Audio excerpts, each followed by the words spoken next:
नमस्कार. Welcome to Trupti's कविता. आणि आजची माझी कविता वुमन्स डे स्पेशल आहे. तर ही माझी स्पेशल कविता तुम्हाला नक्कीच आवडेल अशी मी आशा करते. हसताना तू खूप छान दिसतेस. अगं, हसताना तू खरंच खूप छान दिसतेस. पण ते हसू तू स्वतःसाठी का ग रोखून ठेवतेस? बोलताना तू खूप छान बोलतेस. अगं, बोलताना तू खरंच खूप छान बोलतेस. पण मग स्वतःचं मत मांडायला कशी ग तू विसरतेस?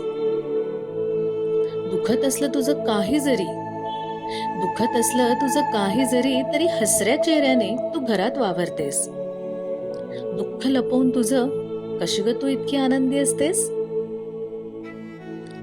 स्वतःचाही वेळ तू फक्त घरच्यांनाच देतेस. स्वतःचाही वेळ तू फक्त घरच्यांनाच देतेस. रोजच्या तुझ्या धावपळीत स्वतःला वेळ द्यायला मात्र तू विसरून जातेस. रोजच्या तुझ्या धावपळीत स्वतःला वेळ द्यायला मात्र तू विसरून जातेस. प्रत्येकच गोष्टीला तू किती ग जीव लावतेस. अगं, प्रत्येकच गोष्टीला तू किती ग जीव लावतेस. नात्यांमधले बंध तू खरंच खूप छान जपतेस. नात्यांमधले बंध तू खरंच खूप छान जपतेस. एवढं सगळं सांभाळून तू स्वतःचं अस्तित्व खूप छान टिकवतेस. एवढं सगळं सांभाळून तू स्वतःचं अस्तित्व खूप छान टिकवतेस.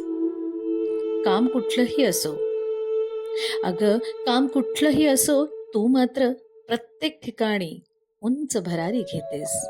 काम कुठलंही असो, तू मात्र प्रत्येकच ठिकाणी उंच भरारी घेतेस. उंच भरारी घेतेस. तर कशी वाटली तुम्हाला आजची माझी ही वुमन्स डे स्पेशल कविता?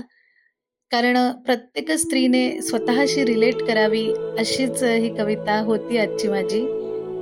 तर तुम्हाला नेहमीप्रमाणे जर आवडली असेल माझी कविता तर प्लीज मला कमेंट करून नक्की कळवा. आणि नेहमीप्रमाणे चॅनलला लाईक, शेअर आणि सबस्क्राईब जरूर करा. Thank you so much.